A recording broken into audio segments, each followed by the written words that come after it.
Hello, everyone, and welcome to another episode of Talk About a Tuesday. My name is Angelica, and today we have a very special guest, Kaitlin Armstrong. Hi. Hi, Kaitlin. Hi. How are you doing? I'm good. I'm excited for just to talk about on Taco Tuesday. We're excited to talk to you too. I'm honestly very, very excited about this one. One, because you're an awesome person, and two, because what we're talking about that you've done is going to be pretty cool. My sister and I have known you. Well, between the two of us, we've known you for a very long time. I didn't personally meet you until grad school, but my sister's known you forever. Yeah, fifth grade. We were in the same fifth grade class, and then middle school, and then high school, we had some classes together too. So I've known her for a very, very long time. And when I said that I met you, she's like, no. And I was like, yeah, this is Kaitlin. And she just had like all the good things to say about you. And I can back it up. Well, I don't know. We're different people in high school and stuff. So I don't know how you were comparatively, but you're pretty awesome. Thank you. You guys are awesome too. It's like when I heard the name Zaydak, I was like, wait a second. And you were a couple grades ahead of us. So I like kind of remember you. And I was like, I kind of recognize her, but I'm just like not 100% sure. It was definitely a surreal moment. I was like, I guess it makes sense because I think Alex did go to Nova and I guess her sister would too. So yeah. And finally we met. And it's been pretty cool. So Kaitlin, tell us a little bit about yourself. What do you do? So as of right now, I'm working part-time as a tutor remotely. And I also do some freelance work for content writing for a company called Motivate You, which is like a company that has a fitness app where you can track everything. And it's really cool. Actually, my tutor who helped me with my thesis, it's her startup company. So I've done some freelance work with her for a while. But that's really what I've been up to since graduating almost 2 years ago, which is like weird to say. I can't believe it's been almost 2 years this year since I've graduated. But yeah, that's mainly what I've been up to. It's been fun just being able to write and help other people. I really enjoy that aspect of my job, is helping people improve their writing. So just a writer, just a writer. Just a writer. No big deal. No biggie. No. Yeah, it's crazy. I kind of don't want to admit that it's already been 2 years. It's wow. Like time has definitely turned into something that's more than irrelevant. Like there's something more than irrelevant, and that's where we are in time. What got you started? What got you interested in becoming a writer? I think just growing up, I was always like a bookworm. I always had a book with me from a very young age. I remember, of course, being into Harry Potter as young as like 8 or 9 years old and reading the first book and getting hooked and just being so fascinated with the stories and wanting to write as well. I always loved English class. I always loved, literature. Those were definitely my strong suits. So I definitely always wanted to write. But I wasn't quite sure like what direction I wanted to go. So I definitely developed an interest in writing. And then once I got into college was when I kind of got to have more independence with my writing, because I feel like in high school, what we write is like book reports and stuff. So that wasn't like the most fun. And I've always loved video games. So I always wanted to do something with that, with writing. So in college, I started to do research papers with like different video games, like my gender communication class. My senior year, I wrote about The Last of Us and like the female characters in that game. So yeah, I really started from a young age just as like really being interested in books, and then it developed into I kind of want to write too. So that's so cool. Because I feel you. Obviously. And they don't really teach you how to write in high school too. Like I really felt like I learned how to write once I got into like my college classes. Yeah. It's really just like finishing an assignment in high school and middle school. They don't really teach you how to write, which is why I think also a lot of people really struggle with writing too. So yeah, I could write really well in high school when I was interested in it, but once like I got to college and really got into my major, I was able to develop a lot as a writer. Yeah, definitely. And I had the pleasure of reading some of your material too. Yay, thank And you. and what's cool is like you were saying, it's almost like you're discovering yourself as a writer too. You're figuring out how to write and discovering yourself. And then like you said, being able to talk about your interests, like talking about Mhm, games and writing about games and looking at different lenses for that mhm. as well.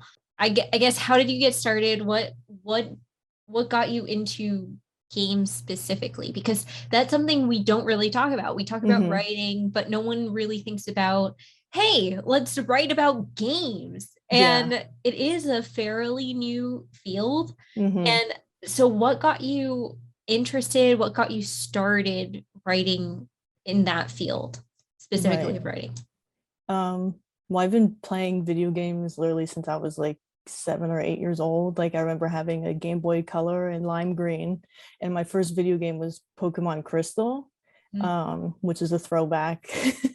um, but I always just like I just love video games and reading different like research when writing a research paper or anything like that. They're usually wrote about like topics that everybody kind of writes about. Like it was usually the same stuff. And I was like, well, I kind of want to write about something that I do all the time when I'm not doing schoolwork. So um, I started to think of different games that I could use, like The Last of Us that has a lot of just different themes throughout the game. So I tried to look at it from that perspective rather than just being like, I really like this game, so let me just write about it. I kind of had to sit down and be like, okay, but why do I want to write about this video game? Like, I love it, but I have to think about like the different layers that I could dissect and get other people interested in it too, because that's how you kind of grow the field of having games research, is reaching out to other people and making it easier to digest, while also still being very specific and just really good for people who do know about video games too. So yeah, Yeah, it's complex. yes, lots It's of fun layers. yet complex. Yes.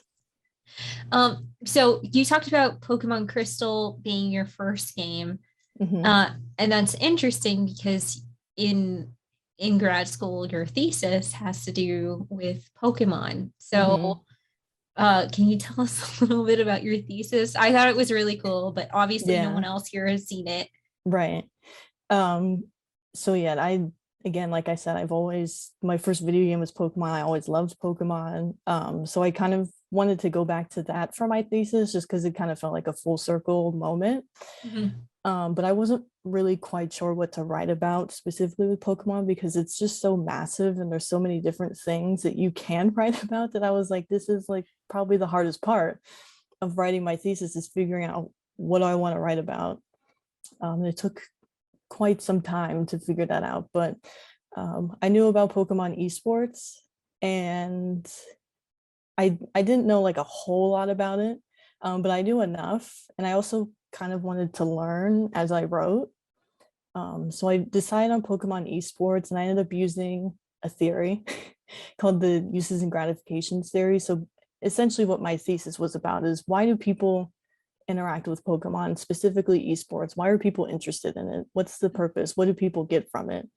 So that's really what my thesis is about. And I really dissected it in so many different ways, like merch and the venues that these esports are played at, and the demographic of players that are playing in esports. And they're quite young. They're they're literally like 12 years old, and they're like winning thousands of dollars. And like I'm like, this is amazing. Why couldn't this have existed in a popular way for me when I was that age? But Why were we not hardcore e-gamers I when we were know 12? we missed a maybe a window or something. Right? Um, but they do like card games at the esports, which I didn't know. I getting into it, I thought it was just the games.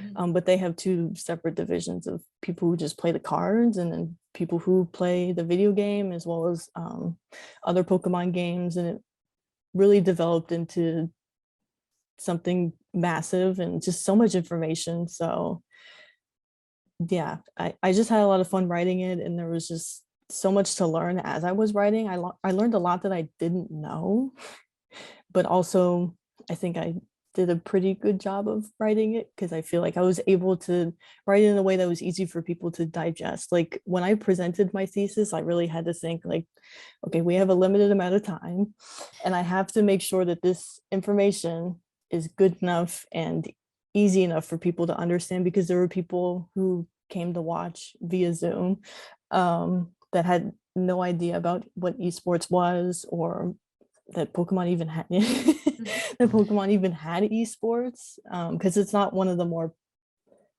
ones that's like talked about.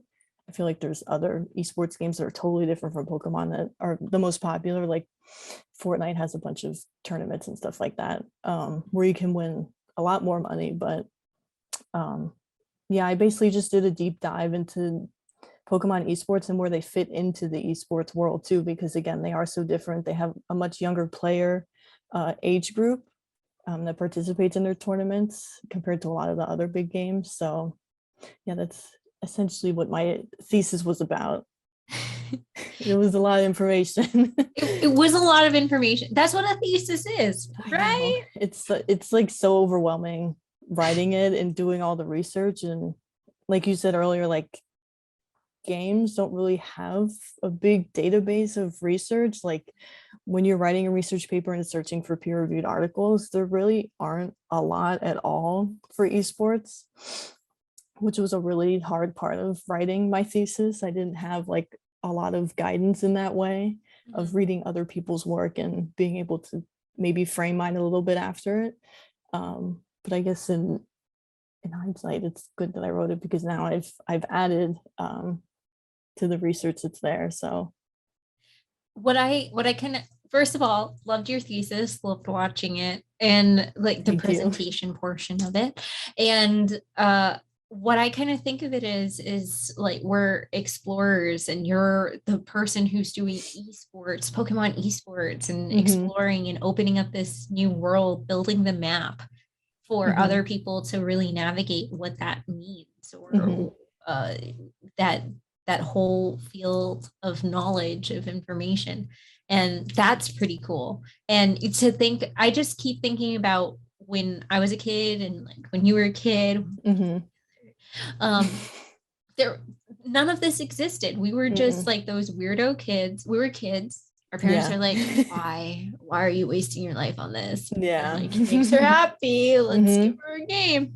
And now it's evolved into something that is so cool. Like it's something that that's research based, something that can be peer reviewed, something that you go to school for, you can get a Hmm. degree in, something Yeah. that has backing, in real research. And that's pretty incredible. And that's what you did.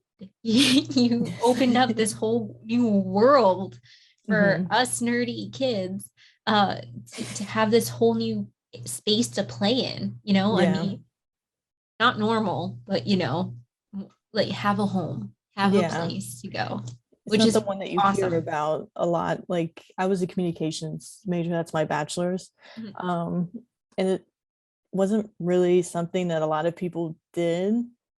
I was probably like the only person that incorporated video games in my like final projects or like my PowerPoints and stuff. Um, so it definitely like in that space kind of felt out of place in a way, because I wasn't doing like the typical like a lot of people did a lot of research papers about like abortion or other like kinds of topics that you're kind of used to hearing and seeing Mhm. about in college classes. And I didn't want to write about that because or topics that are like that, just because I Mhm. was like, I want to do something a little different. And I feel like everybody else is doing it. So I kind of want to set myself apart. Mhm. But yeah, there's definitely, I think it's growing, but it could definitely expand even further over the next few years.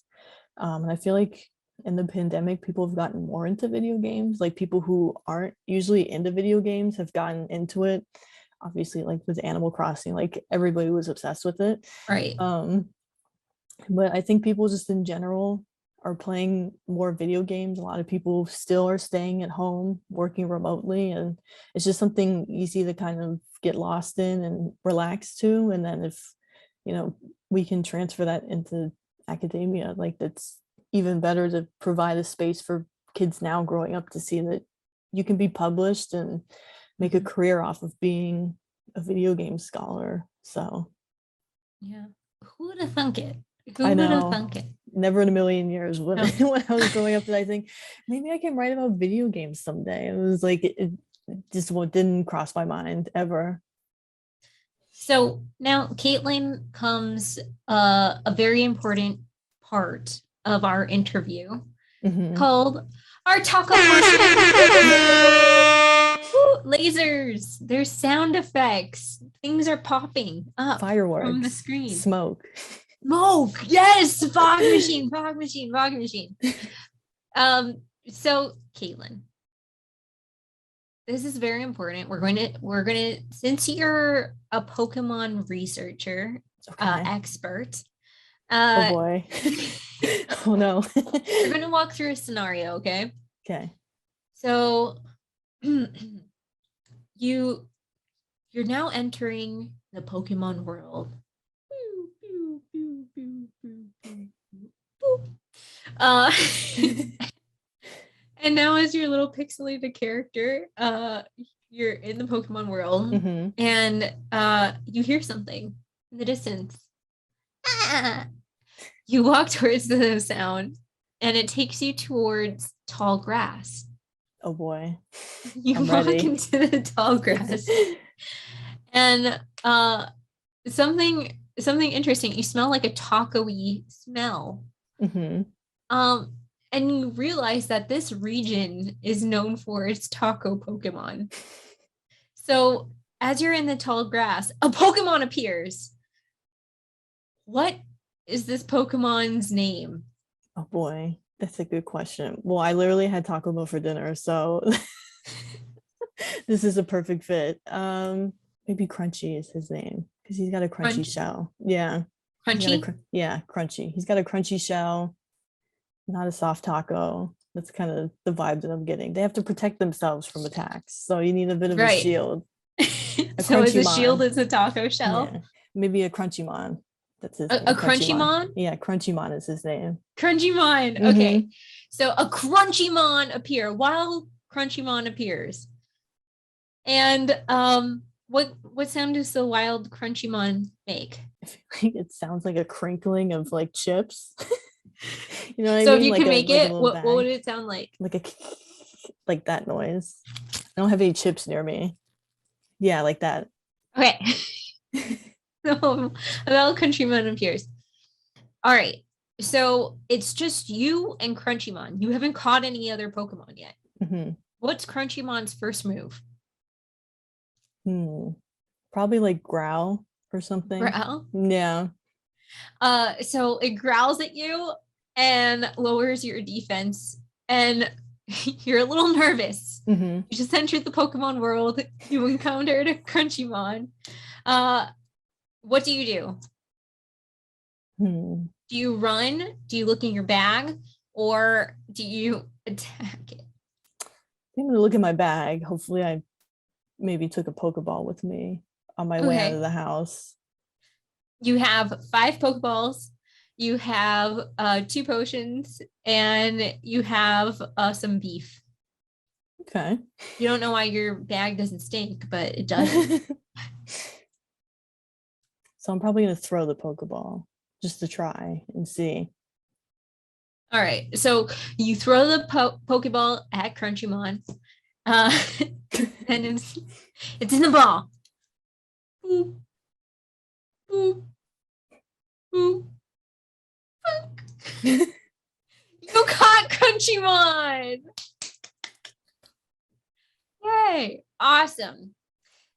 And now that you caught Crunchymon, I think this is going to be your Pokemon partner the Mhm. rest of your Pokemon journey, what nickname would you nickname Crunchymon? Hmm. Sometimes I like don't name them. So I don't either. I don't either. um I don't use sometimes I do. Let's see. Let's just name him Bill. That's the first thing that came to my mind. And I don't know why, but I his love name it. will be Bill. His name's Bill. Hmm. Okay. Now, Bill has joined the party. Hmm. Yay! And that's our taco segment of the interview. Amazing. Thank you so much, Kaitlin. It's been so much fun. I'm happy. We talked a little bit off interview about how Hmm. excited I was to have you on and talk Pokemon. Hmm. And it's been more than a joy. And obviously, you're an awesome person. And it's Thanks. always a pleasure talking to you. So this has been super awesome. This has been like so happy to do this interview and to see how you would go about your Pokemon journey in a taco region of Yes, Pokemon. it sounds great. It But this does. was fun. So I love any excuse to talk about Pokemon and how we can write more about video games because we need more of it. We need more Definitely. people to write about them. So Yes. thank you for having me.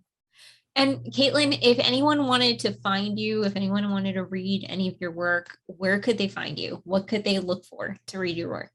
What I actually just had my thesis published in this esports yearbook. I worked Uh-huh. with a university in Germany that was really great. And it's literally just called Esports Yearbook, and I'm in the Okay. 2019-20 version. I can send you the link if you want to put it in the description. But Uh-huh. it's a free PDF that people can download. My paper's in there and several others that were chosen that are about esports. Mhm. So it's a more like condensed version of my thesis, but it's still you're going to get the same experience. So that's probably the easiest way to find my work. Great. All right. Awesome. Thank you, Yay. Kaitlin. So everyone take a look at the comment section below or the description segment. You can, comment your thoughts about the article once you've read it. That would be awesome. Yes, that'd be Um, cool. Caitlin would love that. Tell us what you think. Tell us what you think about esports. Tell us what you think about Pokemon. Tell us what you think about writing about esports in Pokemon. Tell us Hmm. everything.